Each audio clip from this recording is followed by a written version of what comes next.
अस्सलाम वालेकुम। आपको आज के प्रोग्राम में खुशामदीद कहते हैं। व्यूअर्स, आज बड़े ही खास शख्सियत जो है वो हमारी मेहमान है। साबिक सदर पाकिस्तान जनरल रिटायर्ड परवेज मुशर्रफ साहब दुबई से हमारे साथ लिंक के जरिए मौजूद हैं। जनरल साहब, बहुत शुक्रिया, थैंक यू सो मच, आपने हमारे लिए वक्त निकाला। वेलकम। अच्छा जनरल साहब, मैं जरा आगाज करूंगा, बात हम करेंगे कुछ लोकल पॉलिटिक्स पे, कुछ पाकिस्तान इंडिया रिलेशंस पे, मगर मैं सर आगाज करना चाह रहा हूँ आपकी सेहत के हवाले से। How are you feeling now sir? I am all right. एक बैक में प्रॉब्लम ज़रूर है, एक फ्रैक्चर है, हेयरलाइन फ्रैक्चर, लेकिन वो ओकेजनली ट्रबल करता है।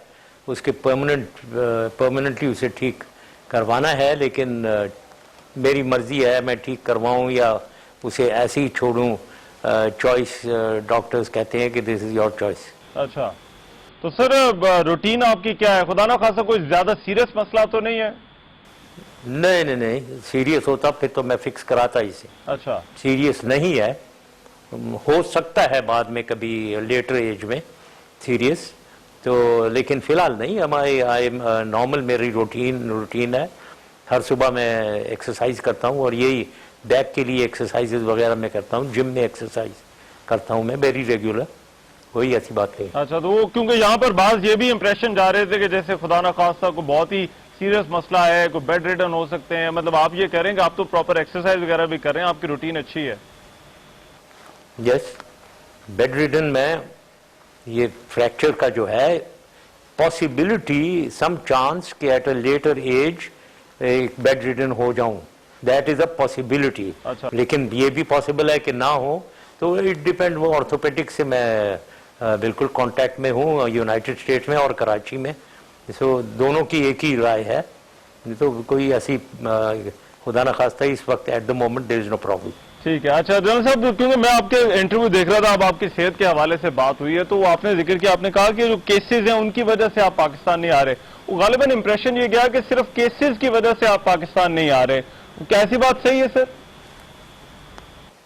या अच्छा, that is the main thing. Cases, politicised cases, और वो केसेस जिनके एक तो जजेस हैं वो कुछ ज्यादतियां कर रहे हैं, ऊपर से उनको बैक पीछे से कोई गवर्नमेंट इंस्ट्रक्शंस वगैरह भी होती होंगी मेरे ख्याल में। तो ये पॉलिटिसाइज्ड केसेस हैं, अनफॉर्चुनेटली इनसे डील करना है। Let us hope for the best. General साहब, क्या अदालतों पर आपको एतमाद नहीं है? क्या आप ये कह रहे हैं कि आपको लगता है कि जिन अदालतों में केसेस हैं वो सही फैसला नहीं करेंगी? हाँ, यस, उम्मीद है मुझे वो सही फैसला करें, लेकिन इस वक्त तक जो वो कर रहे हैं, मतलब मुझे लाइफ बैन किया हुआ है इलेक्शन से, जो बिल्कुल अनकॉन्स्टिट्यूशनल है by the way. I mean वो तो हुई भी अनकॉन्स्टिट्यूशनल चीजें हुई हुई हैं। ये मैं जो 2013 इलेक्शन में पेशावर हाई कोर्ट ने मुझे लाइफ बैन कर दिया उठाकर, हालांकि कॉन्स्टिट्यूशन में लिखा हुआ है 5 साल से ज्यादा बैन हो ही नहीं सकता।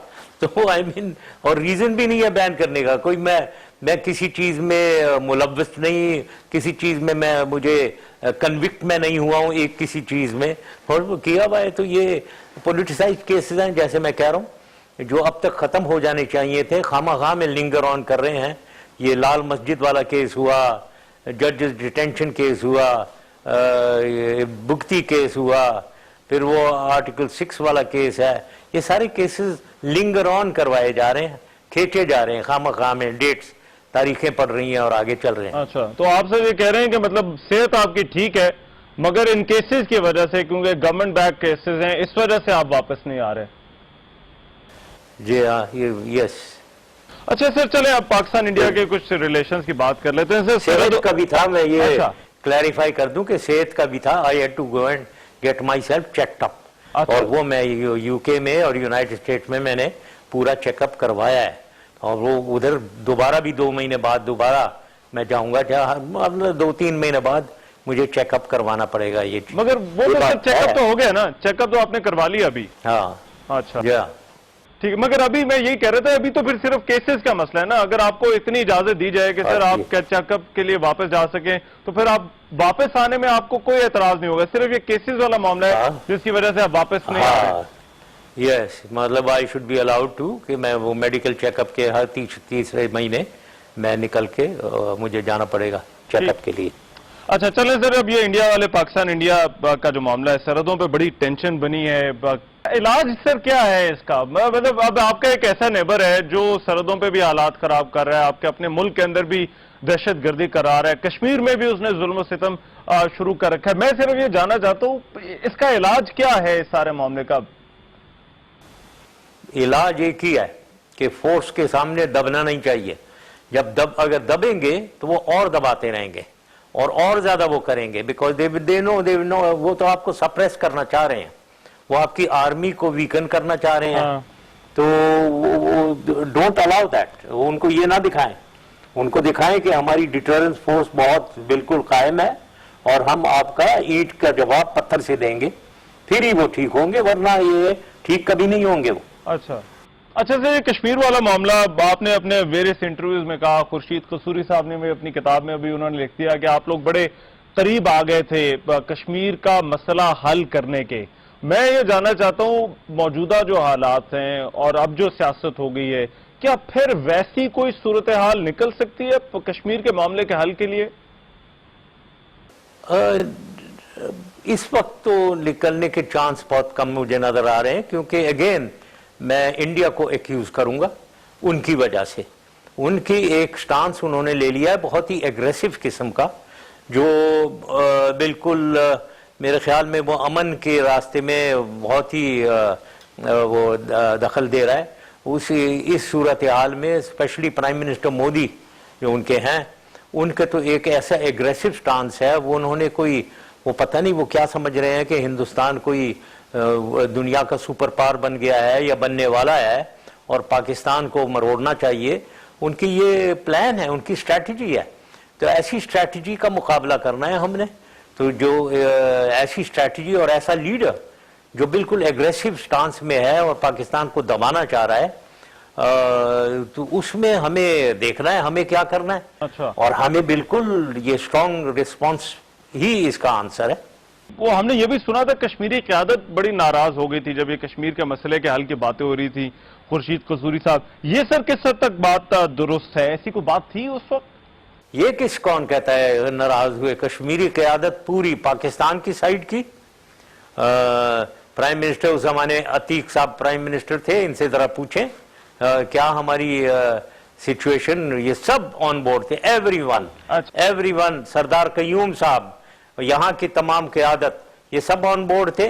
और फिर मोर देन दिस, ये APHC हुर्रियत कॉन्फ्रेंस के तमाम लोग, अच्छा, कि मीर वैज हुए, लोन साहब हुए, बिलाल लोन, भट्ट साहब हुए, यासीन मलिक, सब टोटली ऑन बोर्ड थे, totally on board.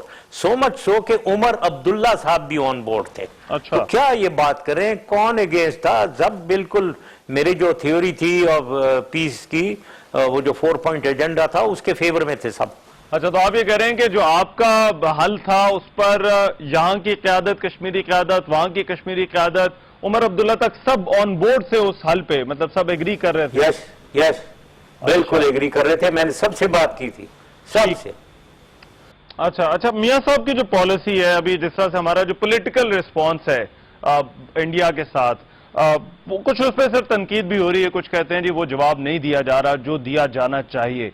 Do you agree with that? हमारा रिस्पॉन्स इंडिया को अभी पॉलिटिकल रिस्पॉन्स वही है जो होना चाहिए? अब कुछ बेहतर हो गया, वरना पहले बिल्कुल गलत। I don't agree. ये अपीजमेंट वाली जो पॉलिसी है, जिसमें वो हमें बुरा भला कह रहे हैं, लाइन ऑफ कंट्रोल में टेंशन क्रिएट किया हुआ है, बलूचिस्तान में वो हमें सेपरेटिज्म को वो सपोर्ट कर रहे हैं, बलूचिस्तान के एक टेररिस्ट को वो पॉलिटिकल असाइलम दे रहे हैं। और कुछ खबरें ये भी आ रही हैं कि वहां से वो कोई बलूचिस्तान की गवर्नमेंट उधर हरियाणा वगैरह कहीं से वो डिक्लेयर करेंगे वगैरह। ये सारी चीजें बिल्कुल टोटली हमें एंटी पाकिस्तान एक्टिविटी में वो मुलव्वस हैं, और उनसे हम अपीजमेंट करें, हम उनकी खुशामदी किस्म की खुशामद करें उनसे, ये कहाँ की पॉलिसी? ये बिल्कुल सही नहीं है। ये एक बाइज्जत मुल्क की पॉलिसी नहीं हो सकती। मैं हमेशा कहता हूं, देखें, अगर उनके साथ डील करना है, एक सॉवरन इक्वालिटी के साथ डील करना है, और अपनी ऑनर और अपनी डिग्निटी को बहुत सख्ती से गार्ड करना है, जेलसली गार्ड करना है हमें। तो फिर इस बात वो रास्ता ठीक है। ये रास्ते रास्ता कहा ना कि वो बड़ा डट कर हमें जवाब देना चाहिए। हमारे सेंटिमेंट, हमारे पब्लिक सेंटिमेंट के नाम लेना चाहिए था यूएन जैसे प्लेटफॉर्म पे। जब हमारे पास सबूत हैं तो हम उनको उस तरह से कैपिटलाइज नहीं कर पाते, दुनिया को उस तरह से कन्विंस नहीं कर पाते जिस तरह से किया जाना चाहिए। Do you agree sir? Yes I agree, yes I agree. लेकिन उसकी वजह एक और भी है। देखें, ये वजह सिर्फ ये नहीं है कि आप कन्विंस करना चाह रहे हैं, आपके एम्बेसडर फेल हो रहे हैं वगैरह वगैरह। ये भी वजह है कि अंदरूनी हालत। मैं देख रहा था प्राइम मिनिस्टर नवाज शरीफ साहब ये यूनाइटेड नेशंस में जो तकरीर कर रहे थे, आगे हॉल खाली, मेरे ख्याल में 10-12 लोग बैठे हुए थे। आई मीन ये तो बहुत ही, देखे ये हमारी इज्जत है। मुझे याद है मैं जब यूनाइटेड नेशंस में बोलता था हॉल भरा हुआ होता था और लोग बाहर आकर मुझे कॉन्ग्रेचुलेट करते थे। हेड्स ऑफ स्टेट्स और हेड्स ऑफ गवर्नमेंट्स और मिनिस्टर्स ये बाहर लाइन से क्यू अप करके, एक तरीका है वहां करने का, और मुझे कॉन्ग्रेचुलेट करते थे और मैं हाथ मिलाता था सबसे। ये हालत होती थी हमारी इज्जत की और बका की। तो हमारी आवाज थी और हम जब बोलता था मैं तो सुनते थे लोग, और हमारी एक हमारी आवाज थी जैसे मैं कहता हूं। तो अब वो आवाज नहीं है, तो इसलिए प्रॉब्लम है। राइट चलें जनरल साहब, मुझे एक ब्रेक लेनी है। ब्रेक के बाद कुछ हम जरा अब लोकल पॉलिटिक्स पे बात करेंगे। साबिक सदर पाकिस्तान जनरल रिटायर्ड परवेज मुशर्रफ हमारे साथ मौजूद हैं। इस ब्रेक के बाद वापस आते हैं। ब्रेक के बाद प्रोग्राम में एक मरतबा फिर से खुशामदीद। साबिक सदर पाकिस्तान जनरल रिटायर्ड परवेज मुशर्रफ के साथ हमारी आज की खुसूसी नशिस्त, और बात हो रही है, हमने पाकिस्तान और भारत के ताल्लुकात के हवाले से तो बात की, मगर अब कुछ और बात कर लेते हैं। कुछ जो इंटरनल पॉलिटिक्स है, सिविल मिलिट्री रिलेशन पे बड़ी बात हो रही है। जनरल साहब, मैं आपकी राय इस पे चाहता हूं। ये सिक्योरिटी लीग का बड़ा चर्चा रहा है, आपने सारा मामला देखा है। ये सब किस तरह से हो गया कि नेशनल सिक्योरिटी की इतनी आम मीटिंग हुई और उसमें या तो खबर लीक हो गई या खबर बनाई गई, और ये सब कुछ हो भी गया। How serious is it sir? हाँ, इट इज वेरी सीरियस, क्योंकि मेरे ख्याल में जो दूसरा आपने ओपिनियन दिया है, पॉसिबिलिटी, मेरे ख्याल में वही हुआ है। अच्छा। एक बाय डिजाइन, मतलब ये खबर निकाली गई है बाय डिजाइन, क्योंकि वहां तो 3 ही लोग बैठे हुए थे, उनके 5 लोग थे, चीफ और DGI और उधर से नवाज शरीफ, शहबाज शरीफ और ये इसाक डार, तो 3 लोग बैठे हुए थे। इनमें से एक ने नहीं दिया होगा, एक बाय डिजाइन सोचे समझे मंसूबे के मुताबिक, क्योंकि इसमें मरियम नवाज भी इन्वॉल्व है, इसमें वो परवेज रशीद भी इन्वॉल्व है, ये तो थे ही नहीं उधर। तो हाउ आर दे इन्वॉल्व? मतलब उनको किसी एक ने नहीं बताया होगा, उनको बाय डिजाइन बताया जा रहा है और वो कर रहे हैं। मरियम नवाज की ये भी बातें हैं कि वो वहां सिरिल अलमीडिया से वो टेलीफोन पे बात कर रही हैं, मोबाइल पे बातें की हैं उन्होंने 6-7 दफा, ये भी मुझे खबर मिली है यहाँ। तो ये तो बाय डिजाइन ही हो रहा था सारा कुछ, and which is very serious. It shows the difference between वो जो कहते हैं ना, वन पेज होना चाहिए, कोई एक पेज पे नहीं है, एक बुक में भी नहीं है मेरे ख्याल में, पेज तो छोड़े, तो किताब में ही नहीं है साथ। अच्छा, प्राइमा फेशी आपको क्या लगता है? अब ऑपोजिशन की जमातें जो है जनरल साहब, वो तो ये कहती हैं कि ये सारा बाय डिजाइन है और हुकूमत ने खुद करवाया है। आपको भी ऐसा ही लगता है? मेरे ख्याल में मुझे यही लगता है, यस। अच्छा जनरल साहब, मुझे याद पड़ता है कारगिल वाला जब मामला हुआ था 99, उस वक्त भी इसी तरह की टेंशन थी सियासी क़यादत में और आप थे, फिर कुछ इश्तिहारात का भी मामला हुआ और उस वक्त भी परवेज रशीद साहब का ही नाम आया था, और अभी हमने देखा फिर एक मरतबा फिर दोबारा उन्हीं का नाम आया है। ये सर ये वाला जो मामला है और फिर तब उस वक्त जो मामला हुआ था, क्या इनका कंपैरिजन बनता है, मुवाजना बनता है इनका? हाँ, नहीं, एक ही किस्म की चीज है ये। अखबारों के जरिए, मीडिया के जरिए ये अपनी एक इंट्रीग वाली पॉलिसी, एक तो इनकी इंट्रीग वाली पॉलिसी होती है कि किसी तरीके से फौज को लेट डाउन करना है। तो वो जो होता है ना, एक तरीका है कि आमने सामने बैठे आंख में आंख डाल के बातचीत की जाए और सुलह सफाई की जाए। दूसरा यह है कि एक सामने बिल्कुल बड़ी मीठी मीठी बातें कर लो और पीठ पीछे इनको छुरा घोपो। ना ये पॉलिसी जो है ये बहुत ही गलत किस्म की पॉलिसी है, जो मोस्ट अनरीजनेबल। ये कारगिल में भी यही हुआ था कि विथड्रॉल वाली बात थी कि विथड्रॉ किया जाए या ना किया जाए, और ये जाकर इन्होंने मिलिट्री पॉइंट ऑफ व्यू से मैंने इनको ब्रीफिंग दी थी इनके उधर अमेरिका जाने से 2 दिन पहले ही। अच्छा। कि नहीं, हमें कोई प्रॉब्लम नहीं है, विड्रॉल की जरूरत नहीं है। मिलिटरली पॉलिटिकली इनके ऊपर प्रेशर पड़ा और ये मुझे अब तो सारा कुछ सामने है। बरखा दत्त ने लिख दिया अपनी किताब में।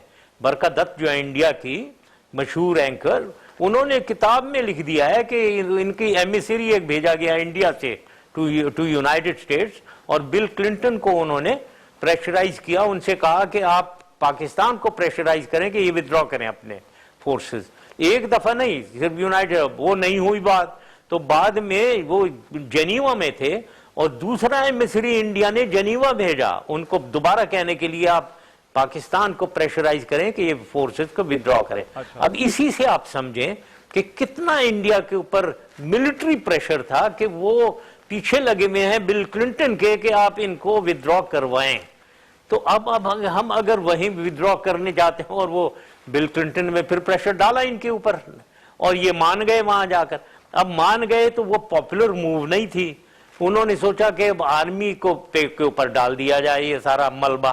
वो अखबारों में रोग आर्मी कह रहे। अपनी फौज है, देखें ये कितनी अफसोसनाक बात है। अपनी फौज है जी, ये किसी भारतीय फौज है भाई, दुश्मन की फौज है, अपनी फौज है, उसको आप रोग आर्मी करवा रहे हो, ऐड निकलवा रहे हो और पता नहीं क्या कुछ कह रहे हैं कि उन्होंने कहा कि जी हमें हमारी जान छुड़वाएं, हमें बचाएं, जाएं आप हमें विड्रॉ करवाएं। कि ये सारी बातें बिल्कुल गलत हैं और इतनी गलत हैं कि पाकिस्तान आर्मी की बेइज्जती करना, दुनिया में बेइज्जती हो रही है, इंडियंस की आंखों में बेइज्जती हो रही है आर्मी की। ये कौन सी पॉलिसी है? ये कहां की खतरनाक प्रोपोजिशन है, एटीट्यूड है। अगर आप इजाजत दें, क्योंकि ये मेरा ख्याल है आपने कहा कि इन दोनों वाकयात का मुवाजना किया जा सकता है और इसके बाद उड़ी वाला वाकया हुआ, तो डू यू थिंक कि उड़ी वाले वाकये के बाद to take the pressure of इस तरह की कोई हरकत हो सकती है कि फिर उसी तरह से किया जाए कि सारी के सारी जो चीज है वो पाकिस्तान की फौज पे डाल दी जाए? तो अभी ये पठानकोट उड़ी और ये जितना प्रेशर बना है, मैं ये पूछ रहा था कि इसके बाद भी क्या कोई ऐसी कोशिश हो सकती है कि ये लीक करवाकर ये मामला सारा उधर शिफ्ट कर दिया जाए? ये बिल्कुल ये है। देखे ना, ये नॉन स्टेट एक्टर्स वाली एक ये जबान बड़ी चल रही है कि जी नॉन स्टेट एक्टर्स को बंद करो, एक्शन करो ना। ये नॉन स्टेट एक्टर्स इतनी कंफ्यूजिंग स्टेटमेंट है। कौन है नॉन स्टेट एक्टर्स, कौन किसको बंद नहीं किया जा रहा है और किसको बंद किया जा रहा है, ये मैंने एक दफा पहले भी समझाया था। देखें, नॉन स्टेट एक्टर्स मेरी नजर में पाकिस्तान में 3 जगह, एक तो KPK में, ये अलकायदा कहें इन्हें, तालिबान कहें, TTP, ये सारा जो है ये एक नॉन स्टेट एक्टर्स हैं। इनसे निपटा जा रहा है। नॉर्थ वजीरिस्तान में स्वात में हुआ है, आर्मी ने बहुत सख्ती से निपटा है, ये तो आपको पता ही है। तो ये दूसरे नॉन स्टेट एक्टर्स ये कश्मीरियों को कहते हैं। कश्मीर में जो कुछ हो रहा है इंडियन कश्मीर में, उनको ये नॉन स्टेट एक्टर्स कहते हैं। नाउ वहां उनको नॉन स्टेट एक्टर्स कहते हैं, उनको कहते हैं ये टेररिस्ट हैं। अच्छा। और जो भी उनको पाकिस्तान से सपोर्ट करता है उनको इन्होंने टेररिस्ट डिक्लेयर करवा दिया है। यूनाइटेड नेशंस में, यूनाइटेड स्टेट्स के प्रेशर में उनको, यानी लश्कर तैयबा को, लश्कर तैयबा वहां अगर उनके लोग जा रहे हैं और वो ना आर्मी भेज रही है ना हुकूमत भेज रही है, वो खुद जाते हैं, वॉलंटरली जाते हैं, क्योंकि उनको बहुत तकलीफ है, उनको गम है जो जुल्म सितम हो रहा है उधर कश्मीर में, उससे लड़ने के लिए उनके सपोर्ट में इंडियन आर्मी से लड़ रहे हैं। वहां गलती पे तो इंडियन आर्मी है, यूजर्पर इंडियन आर्मी है, टेररिस्ट इंडियन आर्मी है, क्योंकि वो उनको मार रही है जो अपने हक मांग रहे हैं और ये उनको हक नहीं दे रहे हैं। यूनाइटेड नेशंस रेजोल्यूशन है उसके ऊपर कि उसको रिजॉल्व करना है कश्मीर को। तो कल्प्रिट तो इंडियन आर्मी है, लेकिन डिक्लेयर टेररिस्ट उन्हें किया जा रहा है जो उनसे लड़ रहे हैं, उनको टेररिस्ट कह देते हैं। तो ये जो नॉन स्टेट एक्टर्स हैं ये बिल्कुल टेररिस्ट नहीं है, ये मुजाहिदीन है हमारे पॉइंट ऑफ व्यू से। इनको टेररिस्ट नहीं कहो, ये मुजाहिदीन है। फिर नॉन स्टेट एक्टर्स इंटरनल हैं, यहां आप जानती हैं सेक्टेरियन किलिंग्स, ये इनका गढ़ जो है वो तो पंजाब में है। और मुझे ये लोग कहते हैं कि जी पंजाब के जो इनके लॉ मिनिस्टर साहब हैं वही उनके सपोर्ट में है। ये तो पॉलिटिकल अलायंस में उनके साथ। तो अब कौन सा नॉन स्टेट एक्टर्स है जिनको आर्मी एक्शन नहीं कर रही है? वो जो निकली है खबर, कौन सा आर्मी तो एक्शन कर रही है, और आर्मी तो हर जगह एक्शन करना चाहती है। आर्मी और रेंजर्स करना चाहती है, बल्कि ये गवर्नमेंट ही उनको रिक्विजिशन नहीं करते हैं। ये किस मुसीबत से वहां कराची में ऑपरेट किया है, किस मुसीबत से पंजाब में। मोटिव आपको क्या लगता है? अगर इस तरह की कोई फैब्रिकेट की गई है स्टोरी, तो फिर इसके पीछे मोटिव क्या? और फिर अब आपको ये फोरम कहां पर डिसाइड होना चाहिए कि भाई क्या कोई कमेटी बने, इंटरनेशनल करे, या कोई और फोरम होना चाहिए, कोई और तरीका होना चाहिए, ताकि पता तो चले ना कि किसने किया ये। देखे, इंटरनेशनली ये मेलाइन हुए हैं इसी सिलसिले में कि जी नॉन स्टेट एक्टर्स को हम सपोर्ट करते हैं, हुकूमत या आर्मी, तो ये अपने आप से वजन उतार के आर्मी का डाल रहे हैं कि आर्मी कर रही है तो इसकी वजह से हम दुनिया में आइसोलेट हो गए हैं। और भाई दुनिया में आइसोलेट आप यूं नहीं, आर्मी की वजह से नहीं, आर्मी तो बड़ी पॉपुलर है। आइसोलेट आप अपनी पॉलिसीज की वजह से, अपनी नाअहली की वजह से आइसोलेट हुए हैं। अच्छा, तो कोई ऐसी बात नहीं है, मिलिट्री आइसोलेट नहीं होती है। आप कभी पता नहीं टीवी पे देखा आपने कि पुराना, ये आजकल चल भी रहा है, अय्यूब खान की रिसेप्शन जो जब वो गए थे यूनाइटेड स्टेट्स में, क्या रिसेप्शन हुई थी उनकी। हाँ, तो आर्मी का तो मैं जाता था, मेरी बड़ी जबरदस्त रिसेप्शन होती थी। अय्यूब खान लेवल की नहीं हुई, लेकिन बहुत होती थी, और मेरी बहुत आवभगत उधर होती थी। तो मिलिट्री तो अपने आप को संभालती है और बड़ा सही करती है। ये आप सीखें जरा डिप्लोमेसी। आपका तो फॉरेन मिनिस्टर ही कोई नहीं है, पहले तो यही है कि कौन जाए भाई वहां। तो पहले भाई अपने put your house in order और अपनी रेपुटेशन बनाए, अपना सरताज साहब भी हैं, तारिक फातमी भी हैं, वो इतना काम तो चल रहा है, वो कहते हैं जरूरत नहीं है। इन दोनों को मैं जानता हूं, well no comments on them. Sartaj Aziz साहब अच्छे इंसान है, लेकिन he is too old to travel frequently and handle these बड़ी बड़ी डायनामिक चीजें जो है इनमें। और वो दूसरे जिन तारिक फातमी साहब, उनको I don't want to comment, मेरा मुंह खुले तो मैं बहुत सी बातें कह सकता हूँ। ये एक बिल्कुल यूजलेस किस्म के इंसान है। अच्छा, चलिए ठीक है जनरल साहब, अब जरा कुछ और बात करेंगे, एक ब्रेक ले लेते हैं। ब्रेक के बाद मैं चाहता हूं लोकल पॉलिटिक्स पे जरा हम कुछ और बात करें। साबिक सदर पाकिस्तान जनरल रिटायर्ड परवेज मुशर्रफ हमारे साथ मौजूद है।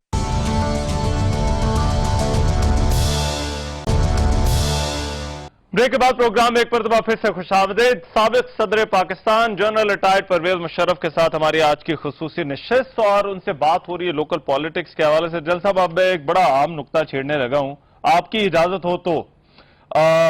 आपने ये कुछ दिन पहले इंटरव्यू दिया और आपने कहा कि अल्ताफ हुसैन की जो तकरीर थी जो उन्होंने इंडिया में की, वो आपके इल्म में नहीं था कि वो कब की, किस तरह से हुई। मगर सर, हमने एक बड़ा डिफरेंट वर्जन सुना है कि उसमें पाकिस्तानी हाई कमीशन जो था वो उनको बाकायदा तौर पर इल्म था।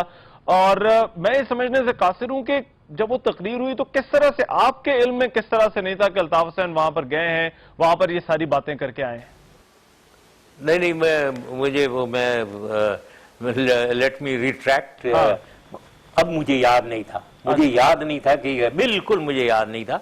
लेकिन फिर मैंने देखा, चेक वेक किया तो वाकई में वो गए थे। यस, मैं भूला हुआ था कि ये गए, मुझे बिल्कुल याद नहीं था। तो मैंने उस वक्त जो कहा था वो सही नहीं था, मुझे याद नहीं था। लेकिन आगे उन्होंने वो बोले जो कुछ भी वहां, वो भी मुझे याद नहीं। अच्छा, और आपका रिएक्शन क्या था जब आपके इल्म में ये बात आई? वर यू डिसप्लीज्ड कि वहां पर जाके जो है वो एमक्यूएम के जो सरबरा अल्ताफ हुसैन है उन्होंने वो बातें की हैं? हाँ, सर्टनली, लेकिन फ्रैंकली मुझे बिल्कुल ऑब्वियसली अगर उन्होंने जो बातें की हैं, ये मैंने अभी देखा भी, गूगल से भी मैंने चेक वेक सारा किया है, उधर कहीं लिखा हुआ नहीं आया कि इन्होंने जो बातें कही जा रही हैं वो बातें की हैं। और मुझे फ्रैंकली ऑनेस्टली स्पीकिंग मुझे याद नहीं है। अगर इन्होंने बातें वो की होती उस वक्त, जाहिर है मुझे पता होता, मुझे पता होगा उस वक्त। हाँ। और मैं बिल्कुल डिस्प्लीज हुआ हूँगा। लेकिन वो अपनी ओपिनियन दी है, लंदन से गए हैं, अपनी ओपिनियन दी है।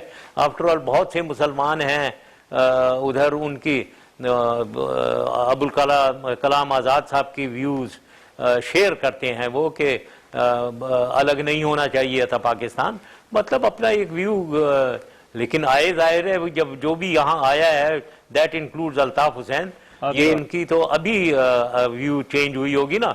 जब वो आए हैं तो इन्होंने तो बाई चॉइस आए हैं ना। मैं जो आया हूँ, हमारे पेरेंट्स जो हैं वो बाई चॉइस आए हैं, सोचे समझे एक उसके साथ आइडिया के साथ इधर आए हैं पाकिस्तान। अच्छा, क्योंकि मैं हामिद मीर साहब को यहाँ पे कोट करता हूँ, उन्होंने कहा आप बड़े नाराज हो गए थे ये जब फुटेज भी चली थी और फिर जब ये सारी स्टोरी खुल के सामने आई थी कि इस तरह की कोई बात हुई थी।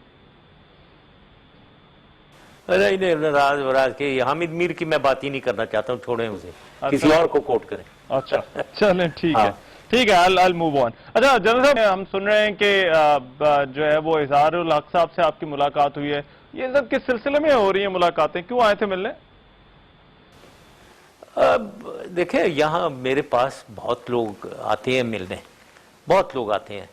अब उनको मैं तो बताता नहीं हूँ, आगे वो उनकी अपनी सेंसिटिविटीज होती हैं, बहुत लोग आते हैं। तो अब मैं उसको I think let us leave it at as confidential.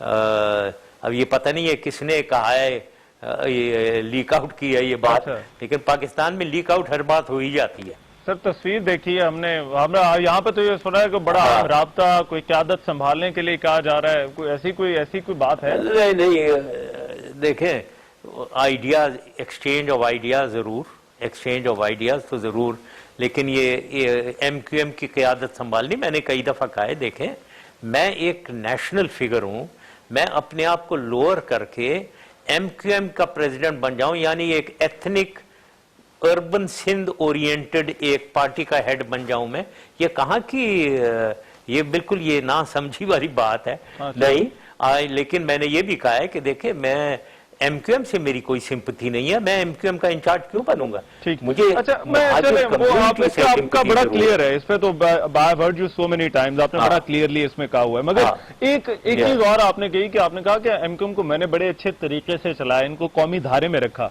अब सर वो पार्टी जो है वो बड़े उसमें फ्रैक्शन बन गए हैं, एक धड़ा फारूक सत्तार के पास है, एक मुस्तफा कमाल के पास है, लंदन वाली पार्टी अलग है, फिर इशरत उल इबाद साहब भी हैं।